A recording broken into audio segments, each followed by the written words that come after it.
الله الرحمن الرحيم وما خلقت الجن والإنس إلا ليعبدون ما أريد منهم من رزق وما أريد أن يطعمون إن الله هو الرزاق ذو القوة المتين صلوات الله.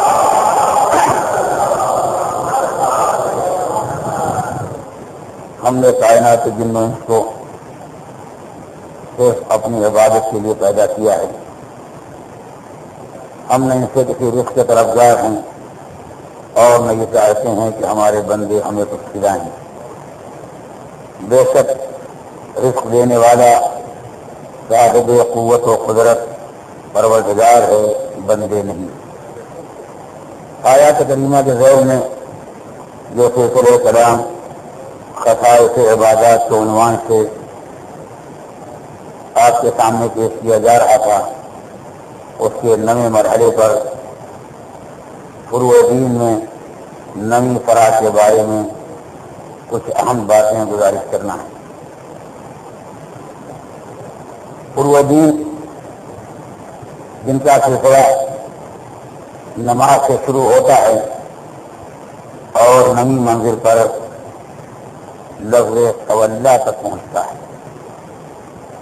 ہمارے اسلامی فرائض اور واجبات میں جس طرح نماز، روزہ، حج، زکوٰۃ، خمس، جہاد، امر بالمعروف اور نہی عن المنکر شامل ہیں، اسی طرح ہمارا اسلامی فریضہ ہے اللہ کے نیک بندوں سے محبت کرنا. اولیاء خدا سے محبت کرنا اسی کا نام ہے تولا. اور دشمنان خدا سے نفرت کرنا یہ اس کے مقابلے میں ایک دوسرا فریضہ ہے. اسلام انسان کو فقط ایک پہلو کی طرف متوجہ نہیں کرنا چاہتا، بلکہ زندگی میں توازن قائم کرنے کے لیے یہ چاہتا ہے کہ مسلمان اگر اللہ کے دوستوں سے محبت کرے تو دشمنان خدا سے نفرت کرے. اس آخری مسئلے کے بارے میں کچھ باتیں انشاءاللہ کل گزارش کی جائیں گی. آج اسی مسئلے تولا کے بارے میں کچھ اہم باتیں اختیار کرنا ہے. اس سلسلے میں بہت سی غلط فہمیاں پائی جاتی ہیں. پہلی بات یہ ہے کہ اسلام کے تعلیمات کو دو حصوں میں تقسیم کیا گیا. ایک حصہ عقائد کا تھا جس کو اصول دین کہا گیا، اور ایک حصہ اعمال کا تھا جس کو فروع دین سے تعبیر کیا گیا. عقائد اصول دین میں شامل ہیں اور اعمال فروع دین میں شامل ہیں. عقیدہ انسان کا دل ہے اور اعمال کی منزل انسان کے اعضاء جوارح ہے. عقیدہ کبھی دل سے نکل کے اعضاء جوارح کی منزل پر خود نہیں آ سکتا ہے، اس کے آثار آ سکتے ہیں. یہی وجہ ہے کہ اگر انسان سارے اعمال ویسے ہی انجام دیتا ہے جیسے اعمال ایک مسلمان کے ہیں، لیکن اس کے دل میں عقیدہ توحید، عقیدہ نبوت یا عقیدہ امامت و قیامت نہیں ہے، تو ایسے آدمی کو مسلمان نہیں کہا جا سکتا. چاہے مسلمانوں کی طرح نماز پڑھتا ہو، مسلمانوں کی طرح روزے رکھتا ہو، مسلمانوں کی طرح خیر کرتا ہو، یہ سب کچھ ہو سکتا ہے مگر مسلمان نہیں ہو سکتا. اس لیے کہ اسلام ان بنیادی عقائد کا نام ہے جو انسان کے دل کے اندر پائے جاتے ہیں. تو اگر کسی ذریعے سے، کسی وسیلے سے ہمیں یہ معلوم ہو جائے کہ اس کے دل کے اندر یہ عقیدہ نہیں پایا جاتا تو ہمیں حق ہے کہ ہم اسے غیر مسلم قرار دیں. لیکن جب تک ہمیں یہ نہ معلوم ہو جائے، کوئی انسان بھی اپنے واسطے اگر ادعا اسلام کرتا ہے تو کسی مسلمان کو اس دعوے کو رد کرنے کا حق نہیں ہے. قرآن مجید میں واضح لفظوں میں یہ پابندی آئی ہے کہ خبردار جو انسان تمہارے سامنے اسلام کی پیشکش کرے، خبردار اس سے نہ کہنا لست مومنا، تم مومن نہیں ہو. تمہیں یہ حق نہیں دیا گیا ہے. ہاں، پروردگار کے دلوں کا حال جانتا ہے، وہ آرام ہو کہہ سکتا ہے کہ اپنے کو مسلمان کہو، مومن نہ کہو. لیکن آپ کو یہ کہنے کا حق نہیں ہے.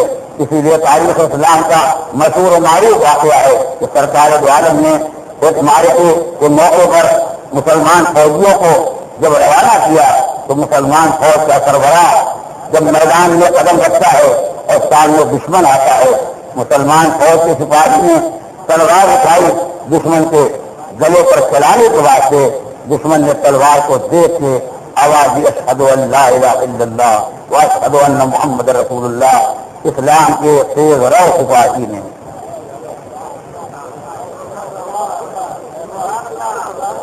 یہ فیصلہ کیا کہ جب ہم نے یہ طے کر لیا ہے کہ تم کافر ہو، اب تلوار دیکھنے کے بعد تمہارے کلمہ پڑھنے کا کوئی اثر ہمارے دل پر نہیں ہو سکتا. یہ کہہ کے تلوار چلا دی، کلمہ پڑھنے والا دنیا سے رخصت ہو گیا. مگر مسلمان سپاہیوں کو عام طور سے یہ بات کیونکہ اسلامی تعلیمات کے خلاف تھی، یہ بات ناگوار ہوئی. جب لشکر پلٹ کے آیا تو اس نے سرکار دو عالم کی بارگاہ میں یہ گزارش کی کہ حضور اس لڑائی میں ایک نیا حادثہ پیش آیا. جب دشمن تلوار کی ضد پر آیا اور اس نے تلوار کی ضد پر آنے کے بعد کلمہ پڑھا، مگر انہوں نے کلمے کی پرواہ کیے بغیر تلوار چلا دی. اس لیے یہ وہ برہنہ تلوار ہے جو نیام میں نہیں آ سکتی.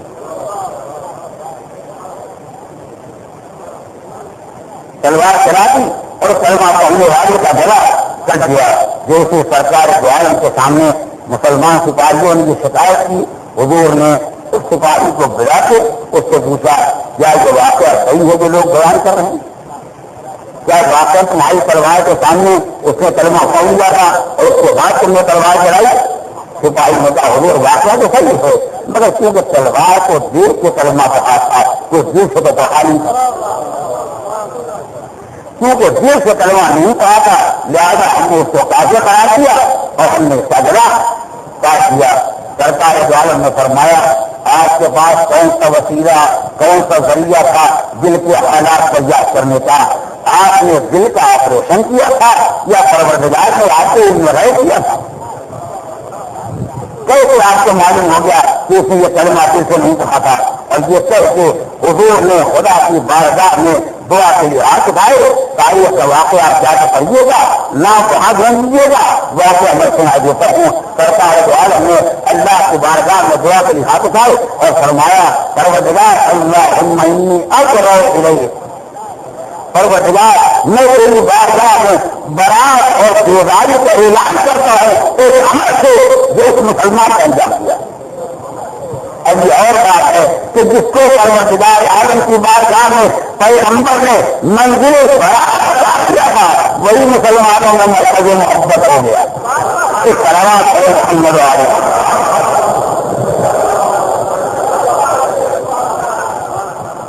جب اس سے بڑا نہ کوئی سپاہی رہ گیا نہ اس سے بڑا کوئی مجاہد رہ گیا. اب اسلام کا ایک ہی مجاہد باقی رہ گیا ہے جس نے سرکار دو عالم کی مرضی کے خلاف اور اسلام کے قانون کے خلاف تلوار چلائی اور حضور نے خدا کی بارگاہ میں برات اور بیداری کا اعلان کیا. تو سرکار دو عالم کو اس ارشاد کا مقصد یہ تھا کہ تمہیں لوگوں کے دلوں کا حال نہیں معلوم ہے، لہٰذا تمہارا معاملہ ان عقائد ان خیالات ان اعمال پر ہونا چاہیے جو منظر یہاں پر آتے ہیں. ہاں اگر کسی کو دل کا حال معلوم ہے تو اسے کیا اختیار ہے کہ وہ فیصلہ کرے کون واقع مومن ہے کون مومن نہیں ہے.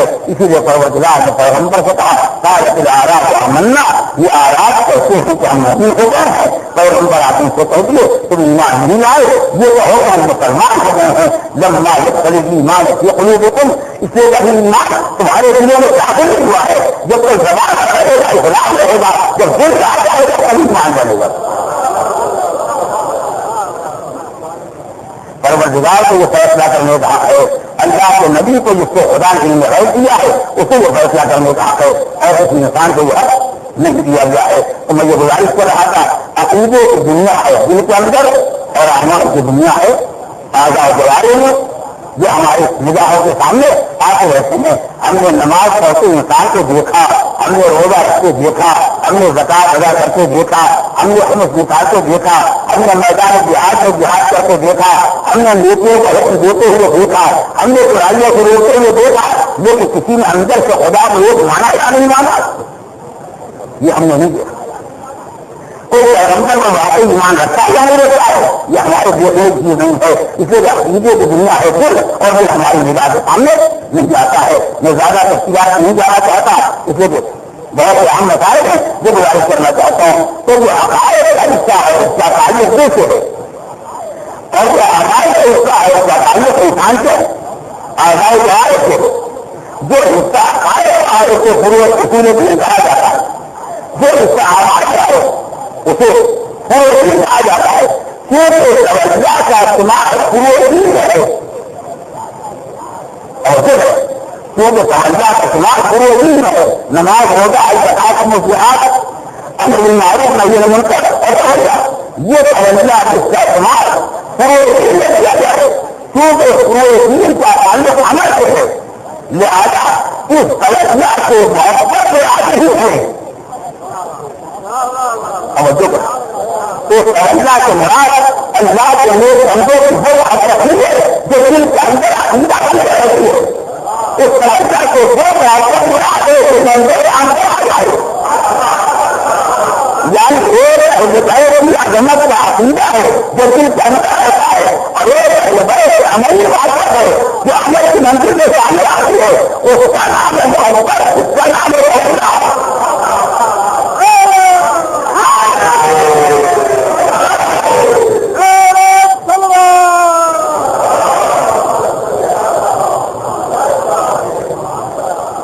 تو دین اسلام نے جس طرح عقیدہ امامت کو عقائد میں شامل کیا ہے, اسی طریقے سے توجہ کو پورے دین اور اعمال میں شامل کیا ہے.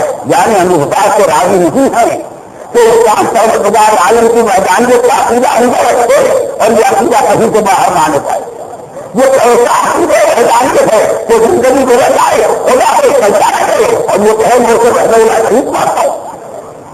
یہ ایسا عقیدہ ہے کہ وہ آواز دیتے رہ جاتا ہے اور یہ ساتھ رکھنے کے بجائے مغرب میں چلا جائے اور پھر یہ اندر عقیدے کو وہ پایا جاتا ہے. یہ ایسا عقیدہ عدالت ہے کہ انسان پروردگار عالم کی عدالت کو اقرار بھی کرے اور عقیدہ عدالت کا دعویٰ بھی کرے. انسان عقیدے کے قابل بھی ہو جائے اور عقیدے عدالت کا دعویٰ بھی کرے. یہ عقائد ہے اندر, ان کا یقین نہیں پیدا ہوگا جب تک منصوبہ عمل ہے ان کا اظہار ہو جائے تو نمازوں کے سجدے عقیدے کو ہی پیدا ہے. پیغمبر کے مطابق یہ عقیدے عبادت ہے اور آگے محمد کی ہماری پیروی وہ محمد آگے محمد کی عبادت اس طرح محمد آگے.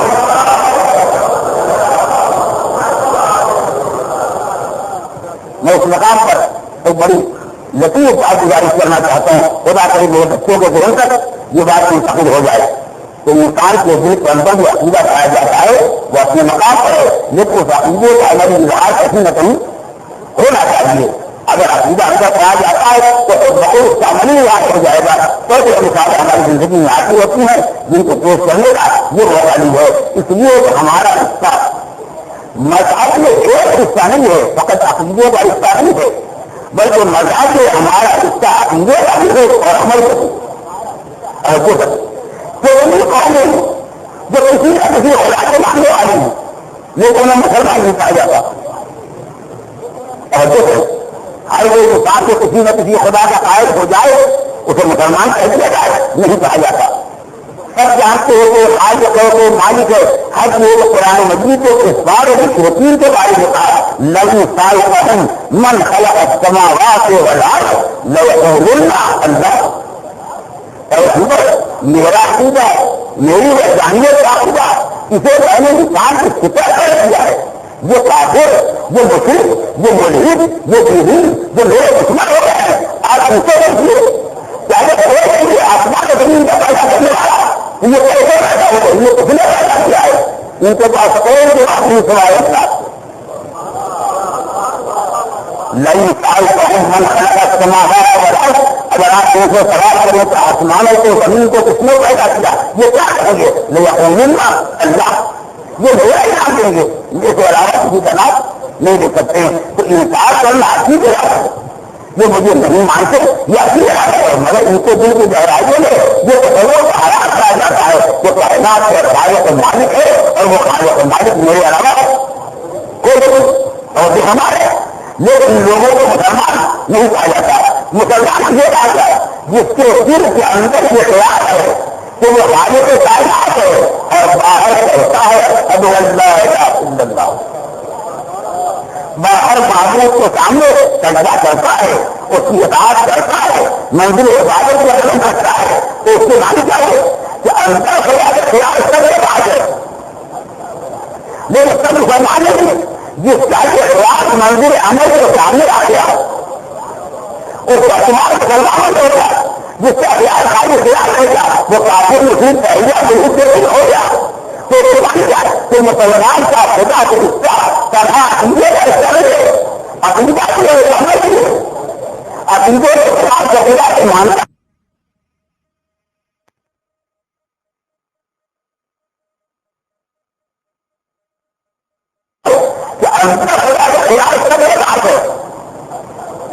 لیکن سب مسلمانوں جس کا خیال منظر عمل کے سامنے آ گیا مسلمان ہوگا، جس کا خیال خالی خیال ہوگا وہ کافر مسلم پہلے بھی ہو گیا. تو مسلمان کا خدا کے حصہ طرح اپنی باتیں عمل کیے عقیدے کے اعتبار سے خدا کو مانتا ہے اور عمل کے اعتبار سے ماننے کا اظہار کرتا ہے. یہی بات پائی گئی کہ ہمارا سرکار عالم سے دوہرا حصہ ہے. ہم نبی کو ماننے والے بھی ہیں اور نبی کی اطاعت کرنے والے بھی ہیں، اسی لیے ہم کو مسلمان کہا جاتا ہے، ورنہ کیا ہم کی امت نہیں آتی. ہر کوئی مسلمان اسلام میں سب مانتا ہے، سارے مسلمان سب مانتے ہیں مگر یہودی نہیں کہے جاتے. سارے مسلمان جناب عیسیٰ کو مانتے ہیں مگر کوئی مسلمان عیسائی نہیں کہا جاتا. کیوں؟ اس لیے جناب موسیٰ سے ہمارا رشتہ بہت ایمان کا ہے. انہیں کبھی مانتے ہیں مگر ان کی ذریعے کا عمل نہیں کرتے ہیں. جناب عیسیٰ کو کبھی سمجھتے ہیں مگر ان کی انجیل کا عمل نہیں کرتے ہیں. تو دوسرے خالی رشتہ ہو رہا ہے ایمان کا، ان کے والے نہیں کہے جاتے ہیں جن سے اس کا ایمان کا بھی ہو رہا ہے.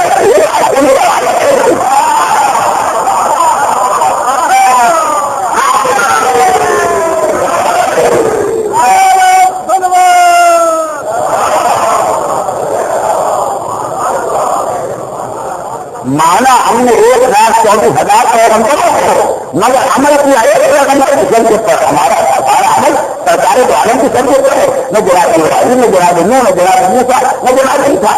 مانتے کرتے ہیں مگر عمل کرتے ہیں پیغمبر کی شریعت پر. تو جس سے ایمان اور عمل کو حصہ ہے اس سے دعا دے گی اور ان سے ایمان کا حصہ ہے ان کو حمایت نہیں کیا تھے. اور آپ کہتا ہوگا کہ مسلمان خدا سے جو ہے اس سے رکھتا ہے، خدا کو مانتا بھی ہے، خدا کی عبادت بھی کرتا ہے، نبی سے جو ہے رشتہ رکھتا ہے، نبی کو مانتا بھی ہے، نبی کی شریعت پر عمل بھی کرتا ہے. ان کی گہرائیوں میں محبت آل محمد ہے اور منزل احساس ہے. کسی بھی والے ہو گئے بڑا ماننے والے کو بہت ملے ان کے والوں میں عمل کرنے والے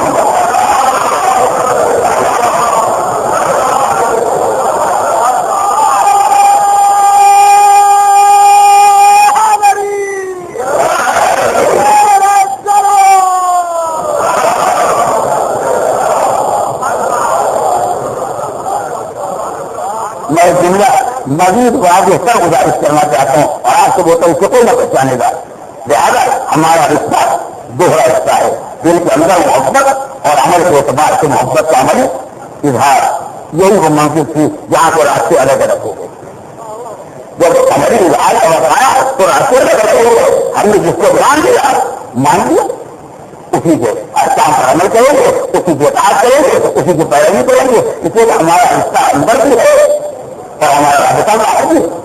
ہم اس سے ہماری تعلق کو رکھتے ہیں، ہم اس سے قلبی تعلق کو رکھتے ہیں. لہٰذا اندر کسی کو چلا نہ دیں گے کیا آئیں گے اور باہر کسی کی بات نہ مانیں گے کیا آئیں گے. کسی منزل آگے سے بتا کو لے کر ہو گئے. ہمارے لیے ممکن نہیں ہے کہ ہم کہیں کہ آج مولا ہے لیکن ہم آپ کی بات نہ کریں گے. آج ہماری بات کریں ارے باتیں ہو گیا. اس لیے ہمارا رشتہ عقیدے کا بھی ہے اور چاہیے، مگر جنہوں نے خالی اندر ایک فائدہ کریا اور اسے مہنگا دوپہر کرنے کے بجائے مہنگا ہی کر لیا برداشت سے منزل عمل سے آگے بڑھے گئے تو وہ عمل کے ساتھ نہیں آنا چاہتے تھے، انہوں نے اپنے گھوڑے برداشت کو نکال دیا، اس کے عمل سے ہی برداشت کھل جاتا ہے، بات کو کھلنے رکھنے والے لوگ کھلنے لگا ہے اور ہم نے کہا کہ توجہ سے نبی بات ہوتا ہے تاکہ سب جانتے ہیں اس کا ہے ہم نہ بولا بولا جانتے ہیں نہ بولا کھانا جانتے ہیں تو محمد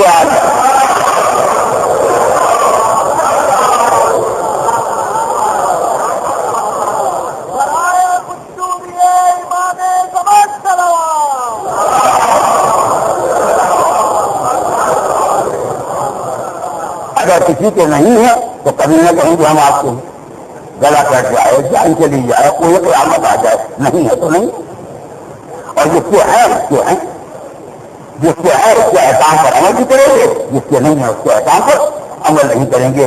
لہذا انسان کے دل کے اندر ایک عقیدہ رہتا ہے اور عقیدہ یہ چاہتا ہے کہ اس کا عملی اظہار جہاں تک ممکن ہو ہوتا رہے تاکہ انسان یہ پہچان سکے کہ کس کے دل میں کون سا عقیدہ پایا جاتا ہے، تو تونا اور وہ بہت سے محبت سے عملی اظہار کا نام ہے۔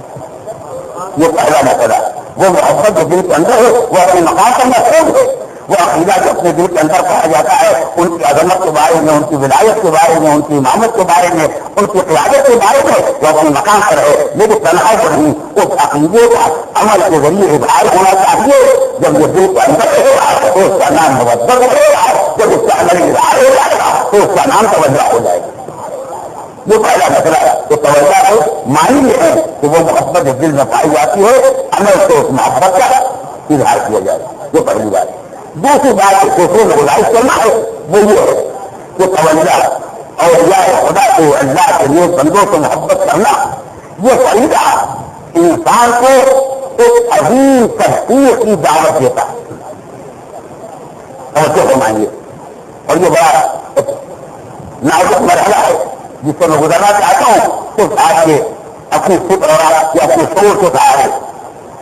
اگر ہم نے یہ سمجھ لیا کہ نماز ہمارا فریضہ ہے تو ہمارا فرض ہے کہ ہم سیکھے نماز کیسے پڑھی جاتی، اور کتنا سیکھا نہیں سیکھا، لیکن 12 نفر نماز ہمارے واجبات میں ہے تو ہم نے دریافت کیا، کیا ماں سے پوچھا ہو، کیا باپ سے پوچھا ہو، کیا کوئی صحیح سے پوچھا ہو، لیکن نماز پڑھنا ہے یہ معلوم تو کرے کہ آخر نماز کیسے پڑھی جاتی ہے۔ تو جب یہ نماز پڑھنے کا وقت آیا ہے تو ہم نے دریافت کیا کہ نماز کیسے پڑھی جاتی ہے، اس لیے ہمارا واجب ہے۔ جب روزہ کھلے جاتا ہے تو کسی نے پوچھا رمضان آ جائے روزہ کیسے لگا جائے گا، جب روزہ رکھنا ہے تو معلوم تو روزہ کیسے ہوگا ہے، جب زکات دینے کا وقت آئے گا تو جسے کس چیز میں زکات کتنی زکات اسے واجب پر عمل کرنا ہے تو معرفت کرنا ہے، حج کرنے کا وقت آئے گا تو کسی کا احسان حج کا ہے واجب پر عمل کرنا ہے تو پیسہ معلوم ہونا چاہیے پہلے ہوگا ہے۔ تو ہر عمل واجب پر جب عمل کرنا ہوگا تو پہلے معلوم کرے گا نماز کیسے پڑھی جائے تب کہے گا، روزہ کیسے رکھا جائے تب رکھے گا، حج کیسے کیا جائے تب کرے گا، جہاد کیسے کیا جائے تب کیا کرے گا۔ تو اگر توجہ ہمارے فرائض میں شامل ہے یا اللہ کے لوگ بنتے سے بہتر طریقہ ہے تو کیسے رکھنے کی نماز واجب ہوئی، جیسے روزے کے تحریر شادی تھی اب ہمارا شروع بن جائے تو پتا چلا کہ اللہ کے بندے جن سے اپنا کرنا واجب ہے کہ اگر تمنا فرائض میں شامل ہے تو یہ تحقیق کی ضروری ہے کہ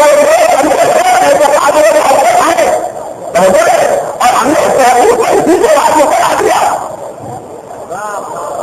ہم نے تحقیق کو کسی سے ضرور کرا دیا کہ ہمیں تحقیق کو نہیں تھا، جبکہ ہمارا کی مطمئن تھا ہمارا تحقیق کی منزل میں آ جائے اور یہ بتا دینا کہ بہت ایسا تھا کہ ہمیں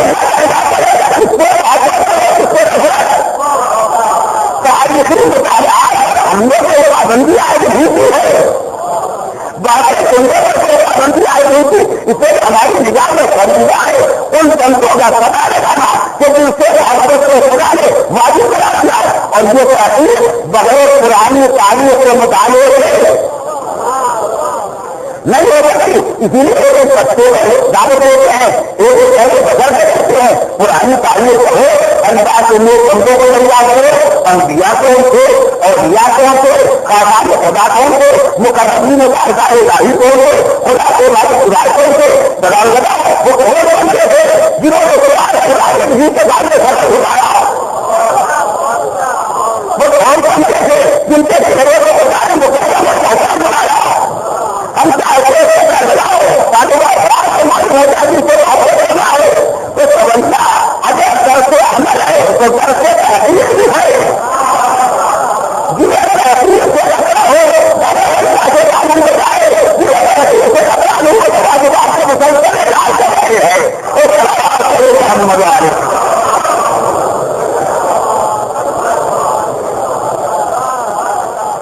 تو اللہ کا دوسرا تقاضا ہے تحقیق. اور خاصان خدا اولیاء اللہ کا پتہ لگانا کہ جن سے محبت کرنا واجب ہے. اگر یہ کوئی خاصا لگائے ہوتا خالی تو ہمارے وجہ فلاں کا دوست بنتے ہیں تو ان کو محبت سے نہیں معلوم چھوڑ نہیں, ایسا نہیں. تو اللہ کے اور بندے ہیں جن سے محبت کرنا ضروری ہے. کوئی ایسے خاصان خدا ہے جن کی اطاعت ضروری ہے, لہٰذا ایسے لوگوں کے واسطے تحقیق کرنا ضروری ہے. کوئی ایسے اللہ کے بندے ہیں کہ جن کی محبت اور جن کی اطاعت کو واجب قرار دیا جائے. یہ دوسرا مرحلہ. تیسرا مرحلہ یہ سلسلے میں ہے, میں گزارش کر رہا تھا کہ فروع دین میں انہیں چیزوں کا ذکر کیا گیا ہے جن کا شمار عبادتوں میں ہوتا ہے. یہ میں روز اردو سے بار بار دوہرا رہا ہوں اور آج کرنے کو ہوا تھا کل باقی آپ سمجھیں گے. یہ جو ترک موضوع اس سے زیادہ نازک ہے. ایک طرح آپ پڑھے ہم بتا دیں.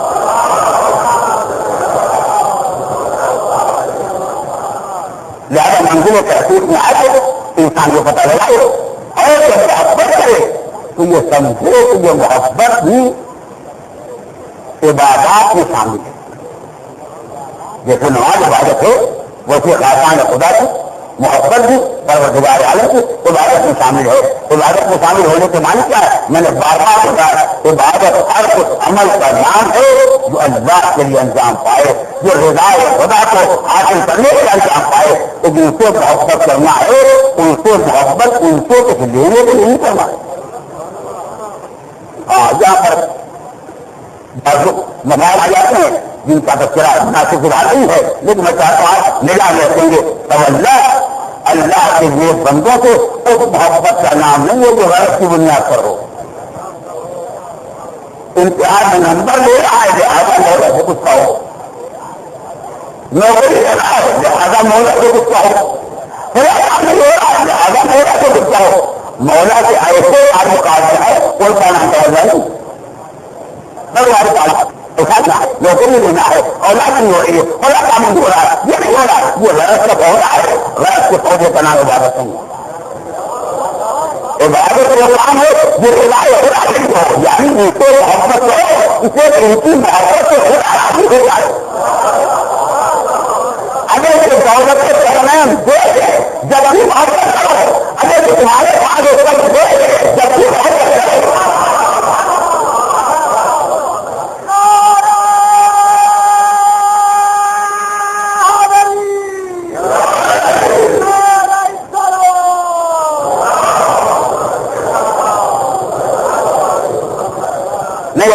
اس نازک مرحلے کو آپ پہچانے.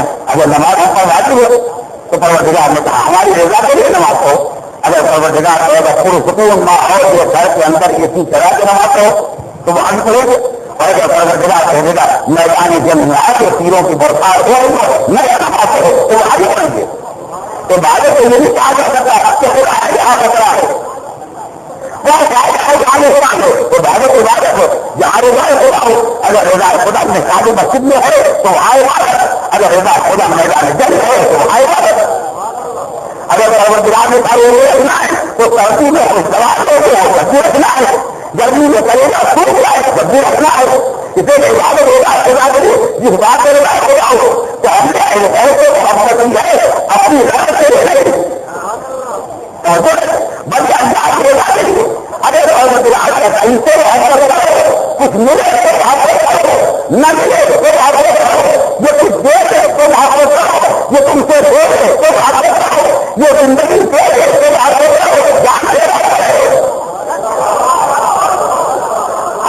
تمنا یہ نہیں ہے کہ گھروں میں بیٹھ کے محبت کرو. اگر رکھتے تو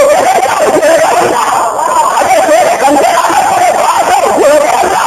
اگر آپ کو بتا دو یہ جس نے خدا اس کا نام ہوگا اللہ.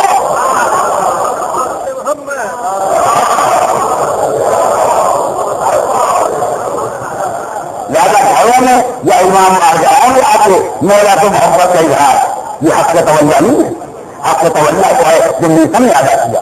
حق کا توجہ کو ہے جو حجر ابن علی نے ادا کیا. حق کا توجہ وہ ہے جو ابن عمر نے ادا کیا. حق کا توجہ وہ ہے جو کمبر نے ادا کیا. حق کا توجہ وہ ہے جو راجا نے ادا کیا. اور حق کا توجہ وہ ہے جس کی معراج کو کرنے والوں نے پیش کیا. محبت ہی کی جاتی ہے. محبت کی راہ میں فائدے نہیں دیتے جاتے. فائدہ ہو گیا ہے تو محبت, نقصان ہو تو محبت. فریضہ اپنے مقام پر فریضہ ہے. لہذا کیونکہ یہ عبادت الہی ہے, عبادت الہی کو خدا کے لیے انجام دینا ہے, اپنے لفظ کے لیے, اپنی غرض کے لیے نہیں. اگر یہاں ادائے ہیں تو جملہ ہوا اس کو, مگر بات آپ سمجھیے گا, میں سمجھاؤں گا. جب عبادت اور اللہ کے معنی یہ کہ اللہ کے لیے بندے سے محبت کی جائے, رضا محبت کے کے لیے. اور جو اللہ کے بندوں سے محبت کی جائے خدا کو راضی کرنے کے لیے. ایک اللہ پہچانے جب کسی بندے سے محبت کرنا ہے رضا خدا کے لیے. ابھی وہ بچے جب کسی سے محبت کرنا ہے اللہ کے رضا کے لیے تو پہلے سے راضی ہو جائے گا. خدا کو اس سے راضی ہو جائے گا.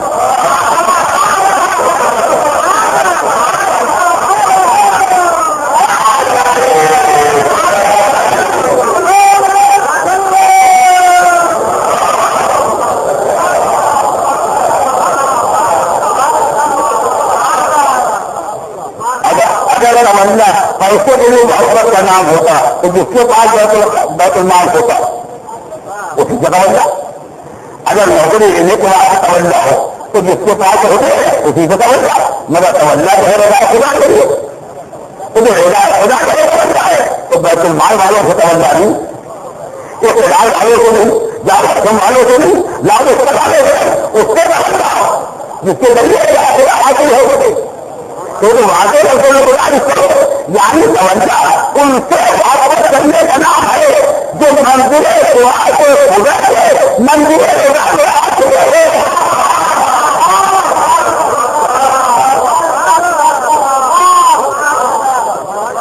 ابھی خدا نے خودی منزل خدا سے گزر رہے ہیں.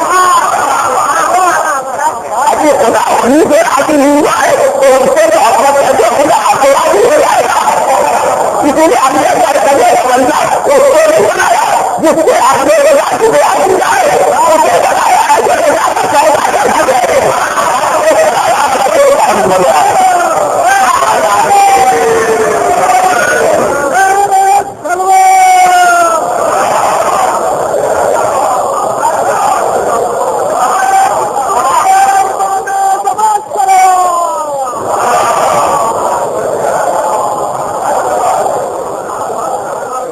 ومن الناس من يشري نفسه ابتغاء مرضات الله والله رؤوف بالعباد.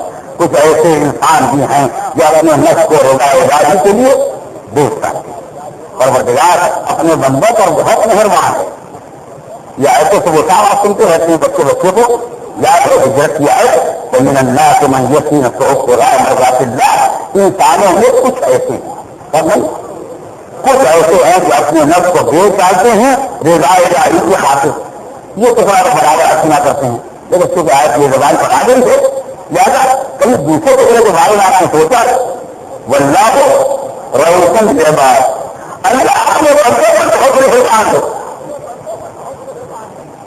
اس کا مطلب کیا ہو ذکر تو بندوں کو ہو رہا ہے کہ اپنے نفس کو بیچ ڈالتے ہیں رضا خدا کے لیے. یہ دوسرا جگہ کہاں سے آتا ہے خدا اپنے بندوں پر بہت مہربان ہے. پروردگار کو سمجھانا چاہتا ہے کہ یہ دو افراد کا کوئی باہمی معاملہ نہیں ہے. یہ دو کسانوں کی کوئی باہمی قرارداد نہیں ہے کہ آپ نے دیکھیے یہ تو پہلے سے فیصلہ نہیں ہے کیا اور آپ اپنے بندے کا مہربان ہے یعنی وہ ہمیشہ ہے ہمیں کافی طور پر جاتے وہ اپنے گھنٹے پر مہربان ہے وہ روزہ دے خریدے اپنے گھر جائے ابھی سے کیا کرے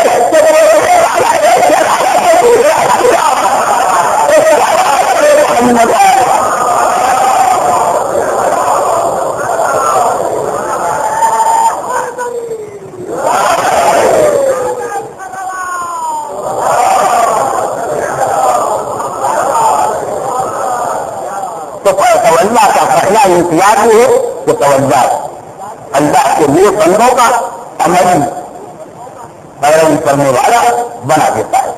دوسرا امتیاز یہ ہے کہ توجہ انسان کے اوپر سے معرفت اور بڑھ سے تحقیق دیتا ہے کہ پتہ لگائے وہ کون یہ بندے ہیں یہ قابل ہیں تو ان سے محبت کی جائے اور ان کی اطاعت کی جائے. تیسرا مسئلہ توجہ وہ ہے جس پر عبادت کا دار و مدار ہے. یعنی عبادت تو ہے ہی عبادت ہونے کے علاوہ عبادت کا دار و مدار توجہ ہے. عبادت کا دار و مدار محبت رکھے اور یہ میں نہیں کہہ رہا ہوں. ابھی تک آپ کے سامنے میں نے عبادت کی شروع گزاری کی ہے خالی اس کو مرحلہ داخل ہو گیا ہے. نماز سے لے کے توجہ رکھا ہے ان ساری عبادات کے بعد پہلا جو آتا ہے نماز ہے توجہ ہے جس کو دین کا سکون کہا گیا ہے پورے عالم اسلام میں.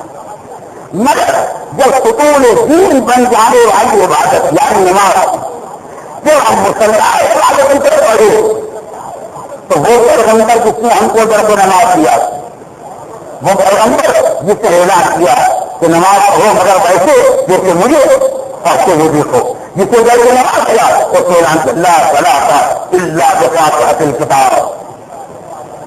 اگر نماز پڑھنے کا ارادہ ہو تو یہ خیال رکھنا کہ بغیر پورے فاتحہ کے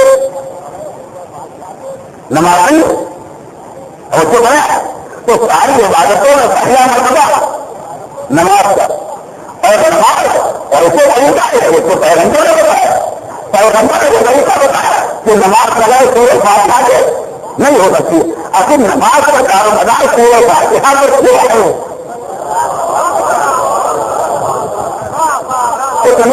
قرآن مجید میں پڑے ہوئے ہیں بجائے ایک گھنٹے تین قل هو اللہ میں پورے قرآن کا ثواب تو مل جائے گا نماز نہیں ہوگی.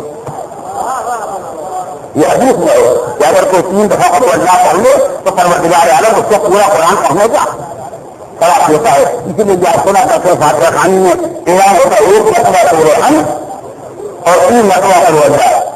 یہ کہا جاتا ہے یہ بلحجہ بھی کہا جاتا ہے. اس کا مقصد یہ ہے کہ کیونکہ سورہ حمد کو پروردگار عالم نے پورے قرآن کا خلاصہ قرار دیا ہے. لقد آتیناک سبعا من المثانی والقرآن العظیم. پیغمبر ہم نے آپ کو سورہ حمد دیا اور قرآن دیا. یعنی اللہ نے سورہ حمد کو پورے قرآن کے بڑا رکھا ہے. اور یہی میرے مولا نے کہا تھا کہ جو کچھ سارے قرآن میں وہ اسی سورہ حمد ہے تو ایک پورے حمد پورے قرآن کے برابر اور قل هو اللہ کے بارے میں حضور نے فرمایا کہ جو ایک مرتبہ قل هو اللہ کرو تو اسے پروردگار 1/3 قرآن پڑھنے کا ثواب دے گا.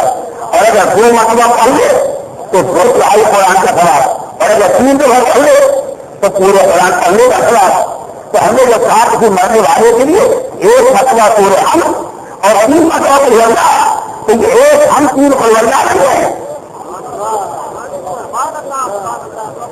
پڑھنے والے میں یہ اپنی کو لگانے کا یہ بڑا اندر قرآن ہے اور پروردگار عالم پڑھنے والے کو مکمل قرآن کا ثواب دے گا. اب بات آئی تو جملے کو رکھیے گا میں نے لفظ کہا ہے پروردگار مرنے والے کو ایک ہم 3 قل هو اللہ پر محفوظ مرنے والے کو 2 قرآن کا ثواب دے گا چاہے پڑھنے والے کو نہ دے.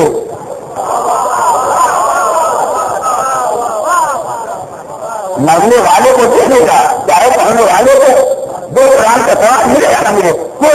اسے پڑھنے والا اگر حالات کی بنا پر وقت کی بنا پر جہالت کی بنا پر مجبور ہے کہ قرآن نہیں پڑھ سکتا اور مجبوری پر اس نے ایک قرآن کے بجائے ہم اور ایک قرآن کے بجائے 3 نہیں بن جائے اگر قرآن اسے لے گا اور مرنے والے کو لکھے گا. لیکن اگر مسائل کی بنا پر ایاری کی بنا پر کاہلی کی بنا پر تو اس کی بنا پر اب تو نئی ترتیب معلوم ہو جائے. اتنا لمبا چوڑا قرآن پڑھنے کے کیا ہوئے تو کوئی اللہ کو 3 دفعہ چوڑا قرآن پڑھ جائے گا. اگر نیت کا فساد آ گیا تو کیونکہ اس کے لیے حروف ہے کہ مرنے والے کو کچھ دینا چاہتا ہے تو بڑوں دلانا تھا ٹھیک ہے. اگر مرنے والے کو کچھ دینا چاہتے ہو تو جو دینا چاہتے ہو ہم دے دیں. اسے تو مرنے والے کو آزادی نہیں دی, مرنے والے کو مکان نہیں دی, وہ تو بیچارہ مجبور ہو گیا. مگر کیونکہ تم نے جاری سے کام کیا ہے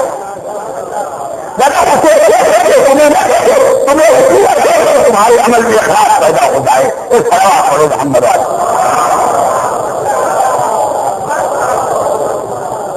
کر عزیزو.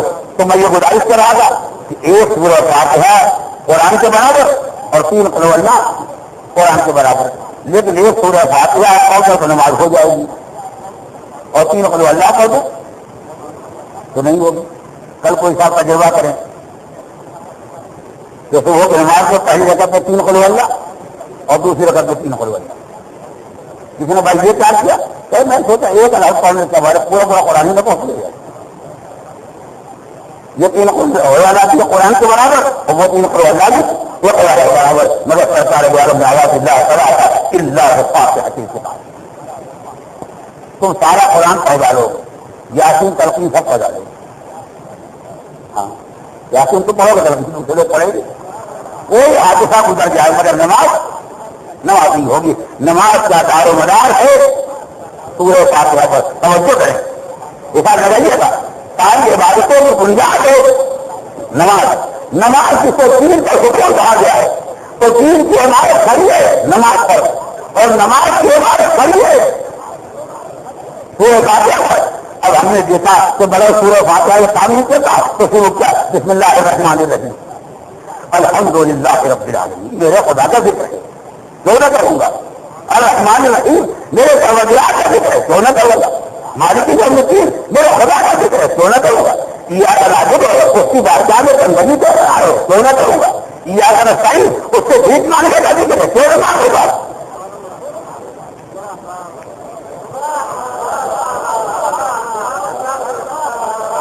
میں خدا کا بندہ خدا کی بارگاہ میں عبادت کے لیے آیا.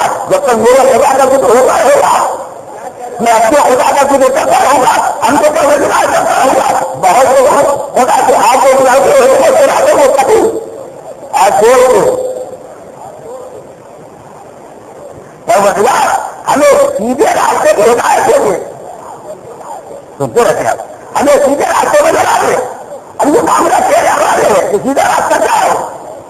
میں آگے کبھی نہ کہوں گا جب میں تیرا بندہ ہوں, میں تیرے علاوہ کو کسی کو بول کے دیکھنا ہی نہیں چاہتا. میں تیرا بندہ ہوں توحید خالص والا بندہ, بس تیرا نہیں. میں تو چاہتا کہ کسی اور کو ذکر آنے پائے. مگر پروردگار نے کہا اگر میرے بندے ہو تو مجھ سے صراط مستقیم کا تقاضا کیا تو بتاؤ صراط مستقیم کیا چاہتے ہو. خدایا کون بتائے ہم تو ہم ہی بتائے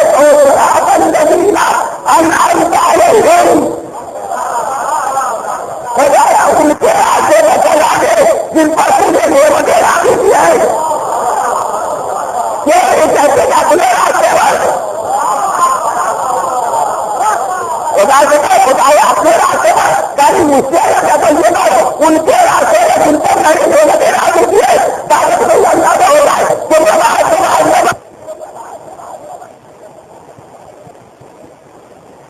خدا کی محبت وہ عظیم عمل ہے جس پر نماز پیدا ہوگا. نماز میں یہی کہنا پڑے گا صراط الذین انعمت علیہم, پروردگار ان کے راستے پر چلا دے جن پر تم نے نعمت عطا کی. ان کے راستے پر چلا دے جن پر تم نے یہ بتا دیتی ہے. یہ کہا سے آتا کہ یہی تو چاہتا ہوں کیا ذکر آئے, میں چاہتا ہوں ان کا ذکر آئے. یہ بات اگر امام شافعی نے کہی ہے تو انہوں نے کوئی کتاب نہیں بتائی ہے.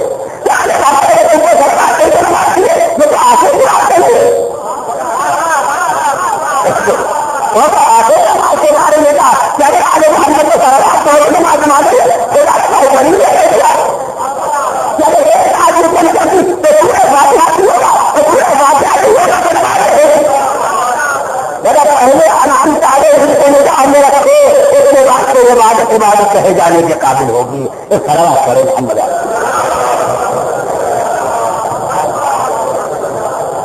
رسول نہ ہوں آئے. لیکن بہرحال اس مقام پر کبھی نصیحت اور اہم نقطہ ہے جس کی طرف شاید میرے دوست بچے اور نوجوان متوجہ نہ ہے. میں جو رہتے میں متوجہ کر دینا چاہتا ہوں. ہم آج تک پڑھتے برابر ہیں, خدا کو پڑھتے رہیں گے, یہ تو ضرور نہیں چاہے وہ کام جو کرتے ہو سمجھ بھی جائے. ہم جا کر حکم کرتے ہیں کہ اس کی بڑی عقل کہاں ہے. خدا کے علم کے برابر تو علم نہیں ہے, اور ہم ایسے عقل کے برابر رکھ لیں. فرما دیا ہم عمل کر رہے ہیں, کچھ باتیں ہمارے سمجھ میں آتی ہیں تو کرتے ہیں, کچھ باتیں سمجھ میں نہیں آتی مگر حکم پروردگار ہے تو کر رہے ہیں. خدا نے کہا پڑھو سورہ فاتحہ پڑھتے ہیں. خدا نے کہا پڑھو اہدنا الصراط المستقیم صراط الذین انعمت علیہم کہتے ہیں. مگر آج تک نہ سمجھے کہ آخر اس کا مطلب کیا ہے, ہم کیا مان رہے ہیں. آپ سمجھیں بس اپنی بات گزارش کرو. ہم سے کہا جائے کہ خدا سے کہو ان کے راستے پر چلا دے یا ثابت کر دو, یہ ترجمہ تو آپ آگے طے کریں گے. ان کے راستے پر چلا دے جن پر ہم نے نعمت نازل کی ہے. میں آپ سے پوچھتا دنیا میں کوئی ایک انسان ایسا ہے جس پر خدا نے نعمت نازل نہیں کی ہے.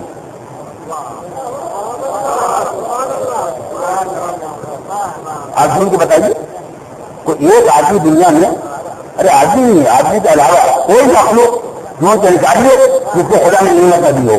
ہے کوئی ایسا؟ ہے کوئی ایسا؟ ہم آپ جن کا بیٹھے ہوئے ہیں یہ وجود کا نعمت نہیں ہے, یہ زندگی کا نعمت نہیں ہے. آپ مجھے دیکھ رہے ہیں یہ بیماری کا نعمت نہیں ہے. میں بول رہا ہوں کیا یہ زبان نعمت نہیں ہے؟ یہ ہاتھ پاؤں چل رہے ہیں کیا یہ نعمت نہیں ہے؟ سینکڑوں نعمتیں خدا نے ہمیں بنا دی تھی. تو خدا ہم کو ان کے راستے میں چلا کے جن پر کون ہے نعمتیں نازل کی ہیں. یعنی ہم کو کسی کا راستہ نہیں چاہیے, ہم کو خالی اچھا راستہ چاہیے. ہم کیا مانگ رہے ہیں بتائیے, ہم کیا مانگ رہے ہیں؟ ہم پروردگار سے دعا کرتے ہیں ان کے راستے پر چلا دے جن پر کوئی نعمت نازل کی. کس پر نعمت نازل نہیں کی ہے؟ خدا نے فرعون کو نعمت نہیں دی ہے, کہ قارون کو نہیں دی ہے, کہ ابلیس کو نہیں دی ہے. انسان ہے وہاں جنات جتنے ہیں کس کو خدا نعمت دی؟ خدا کی نعمت ہے تو سب کو نہیں ہے. تو سب ہو گیا ہم فقیر قارون کو اتنا اس کو نعمت زیادہ ہمارے پاس نعمت کم. تو کیا ہم چلے قارون کے راستے پر؟ ہاں یہی وہ جگہ نہ تھوڑی دیر آپ کو سوچنا ہوگا. اللہ سے شکوہ کرنا بہت آسان ہے, اللہ کی بات کو سمجھنا بہت مشکل ہے. یہاں دیکھا کہ کسی کافر کو مشرک کو بے دین کو 4 پیسے خدا نے دے دیے, کوئی رحمتیں ہیں تیری اللہ کے پاسانوں پر.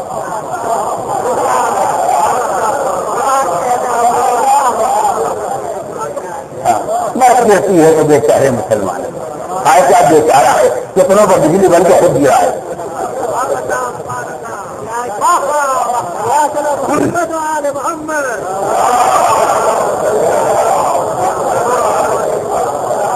اگر یہ بات صحیح ہے کہ رحمتیں ہیں تیری اغیار کے پاسانوں پر تو صراط الذین انعمت علیہم کو مانی چاہیے. جن پر رحمتیں نازل کی ہے خدا اسی کے راستے میں ہم کو بھی چلا دے. کم سے کم قانون تو بن جائے, پھر اور جیسا ذات مل جائے. کیا مطلب؟ جائیے بنا کے گھر بیٹھ کے سوچیے گا, اور تو بیٹھے ماشاء اللہ کچھ جوان ہو گئے, کچھ جوانی کی منزلوں سے جا کے نکل گئے. یہ کیا ہے کہ رات میں آرام پا رہی ہوں. خدا ان کے راستے پر چلانا جن پر نعمتیں نازل. کون ایسا ہے جس پر خدا نے نعمت نازل نہیں کی ہے؟ اور اگر آپ کو سمجھ میں نہ آئے تو ماشاء اللہ اسلام میں بہت پڑھے لکھے پائے جاتے ہیں. آپ کو خالی ہے سورے پہ ہاتھ نہ ڈالیں گے. جو پورے قرآن رکھے ہوئے ان سے پوچھیے گا یہ صراط الذین انعمت علیہم تو مانی کیا ہے؟ یہ کون کہا ہے انعمت علیہم, اور کون کہا دنیا میں ہے جو انعمت علیہم نہیں ہے؟ اسی لیے سب کہ ہمارے کو خدا کی کوئی نعمت نہیں, ہم دینے آئے خدا سے کوئی تو سبھی میں تو خدا کی نعمتیں ہیں. تو سب خدا انعمت علیہم جس کے راستے میں چاہے چلے جاؤ. کوئی مطلب تو ہونا چاہیے صراط الذین انعمت علیہم کا. توجہ ہے, کوئی معنی تو ہونی چاہیے اس بات سے, ورنہ اگر بظاہر لفظ بے بجائے تو اس سے میں نے کیا گھروں کے راستے میں چلے جاؤ, یہودیوں کے راستے میں چلے جاؤ, ان سے بات نعمتیں ہم سے زیادہ ہیں. پروردگار نے کہا جب آدھی بات کہو گے تو کچھ نہ سمجھو گے. میں نے کہا صاحب کی ہو سمجھے گا جب تک آدمی کو اللہ کی دنیا میں زندگی گزارو گے میں سمجھے کہ آرامتا رہی کون ہے. آرامتا رہی کی پہچان ہے کہ نعمتیں ان کے بعد ہو غلط راہی ہو. اب تم جن پر غلط راہی نہ ہو اب تم ہدایت سے ڈالو پھر ان کے پاس نعمت ہو مگر چھوڑا یہ آرامتا کو بنا غیر محبوب نہ بنا. قارون کے بعد خزانہ تھا مگر بھر گیا. آرامتا کو بنا تھا مگر غیر محبوب نہ بنے گا. اب قارون دوسرے سے چلے جاؤ جس سے آگے نہیں بنائے گا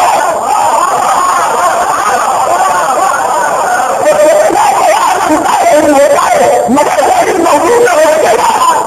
برا مانیے گا اگر ایک نماز ہم سے چھوڑ جائے تو ایک نماز کو خدا کی ناراضگی کا شکار دے جائے تو بڑا تیرے مدد ہو جائے مگر غیر محبوب نہ ہو گے. اگر ایک نماز ہم سے ہو جائے تو غیر محبوب نہ بن سکے. ایک پتا ہو جائے تو نہ بن سکے. اگر ہم نے کسی کے ساتھ کیسے وہ کر لیے ارے اپنا سمجھے پیسے کے ساتھ کام نے کیوں میں نے آپ کا ہونے والا میں نے کسی کے ساتھ کو سمجھا لیا.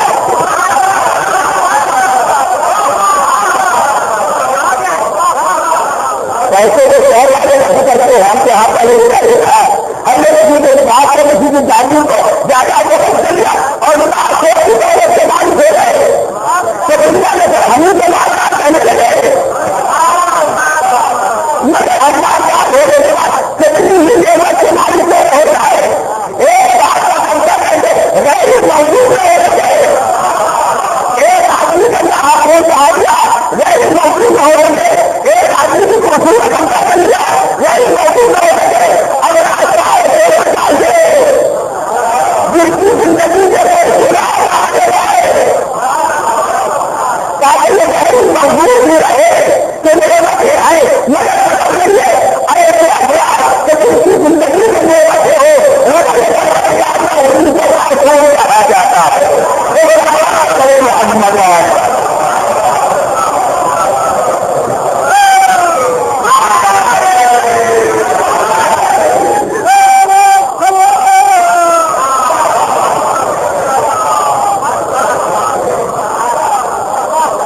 ایسے لوگوں کے چاہیے جو منظور نعمت ہے اور جن کی زندگی میں غلط پروردگار کا غرور نہ ہو جن کی زندگی میں دلالت اور گمراہی کا غرور نہ ہو ایسے افراد درکار ہیں.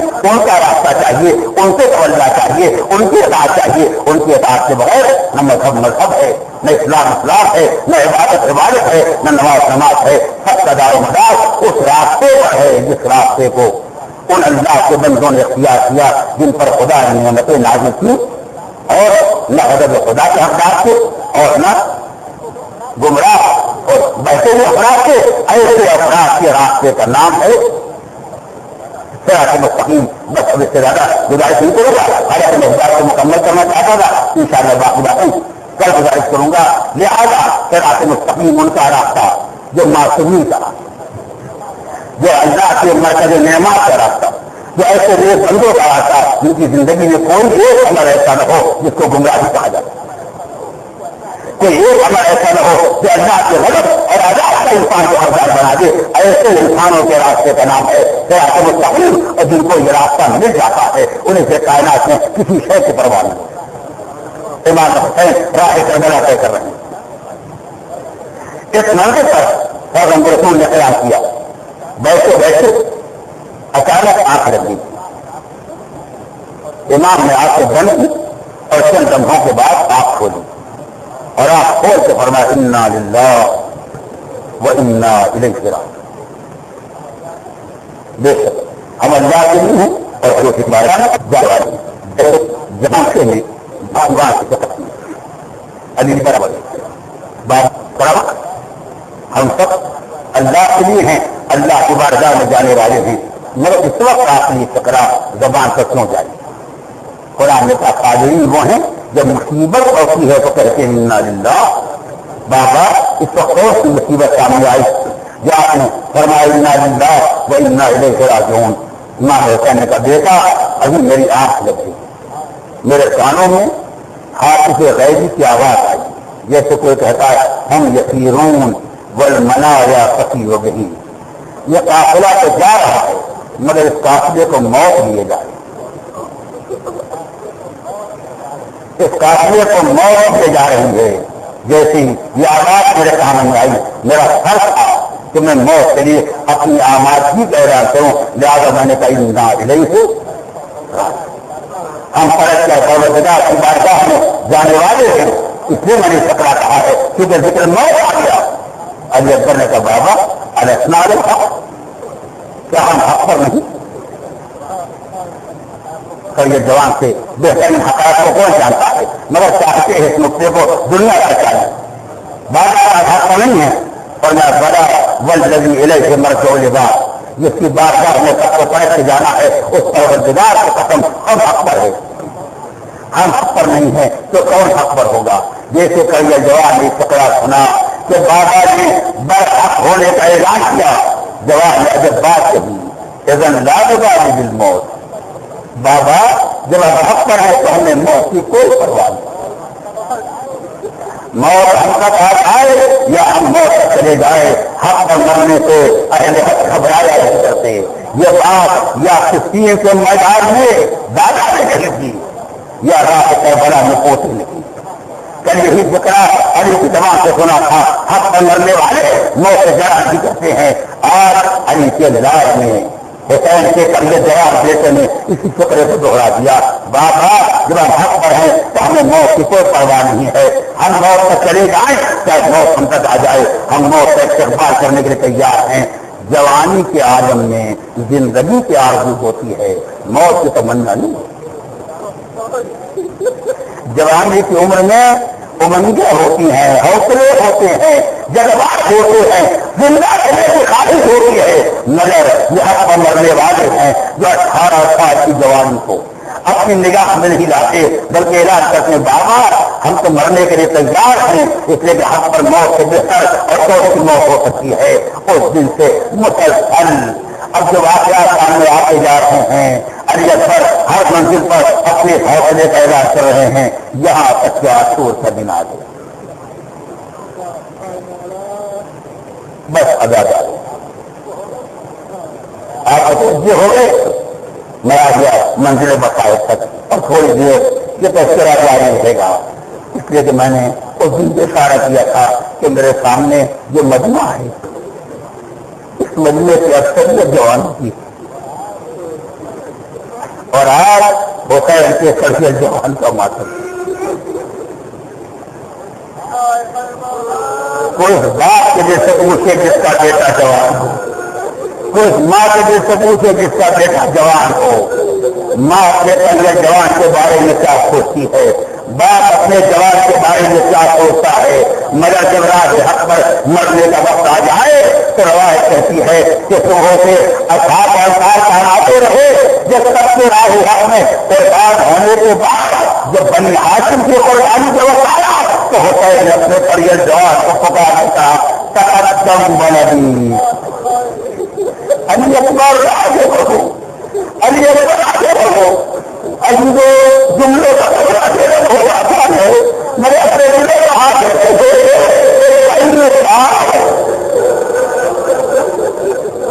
ہزاروں کے سامنے تلواریں اپنے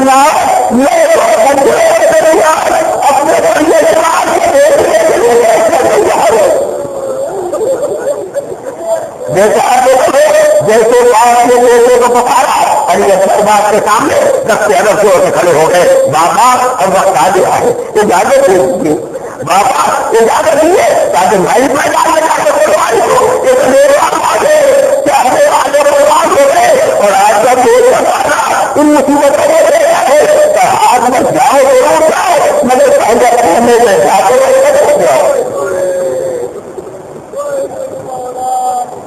مصیبت سے پہلے وہ مصیبت وہ کہنے کے اندر پہچانیے اور دوسرے کے سامنے آئے کیونکہ میرے پہلے بھی کوئی نہیں ہے ان کو مخالف کروں گا ایک دم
میرے مقاصد کو جھکڑا ہے جیسے اکثر پہلے سے باہر نکلنے دور میں آگے بڑھی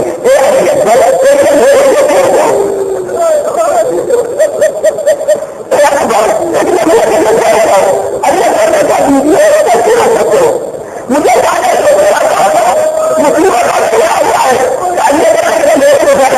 ہم دیکھے آدھار بنا لے اور ہمارے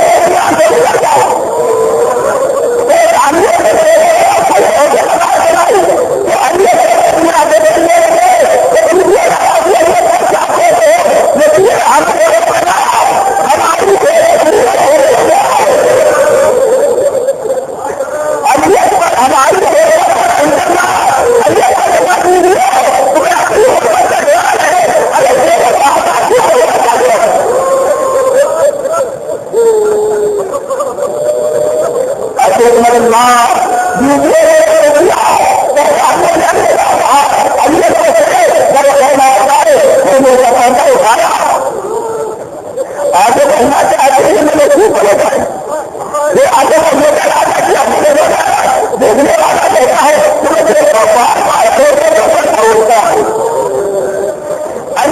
کرنا چاہتے ہیں میں کوئی برامن کو مرنے کہتے میں نے تیرے بھائی سے میں نے کوئی نام کو نہیں دیکھا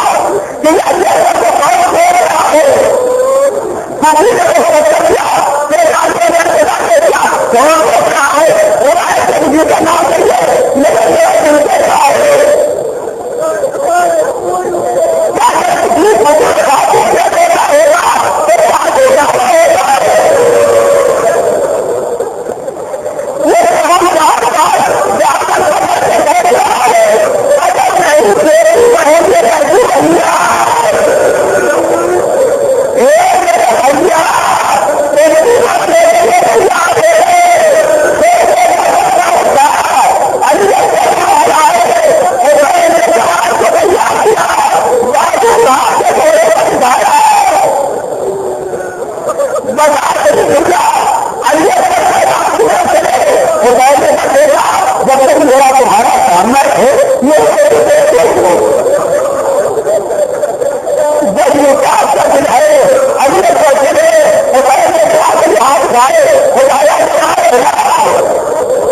سارے واقعات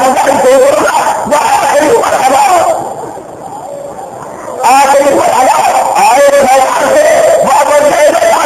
اور جہاد کرتے کرتے جو کبھی ہو گئے ان پر تھوڑے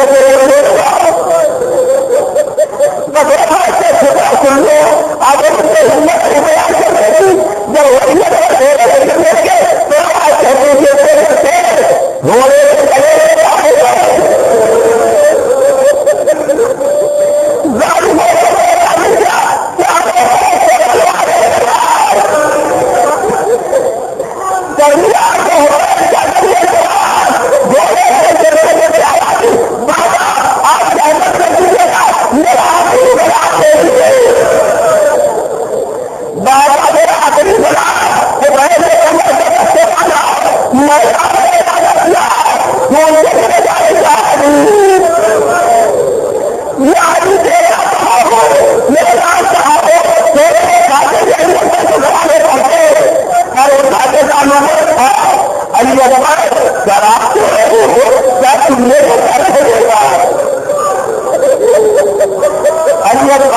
سینے کو ہاتھ دے رہا ہے کیا سینے سے بڑھے گا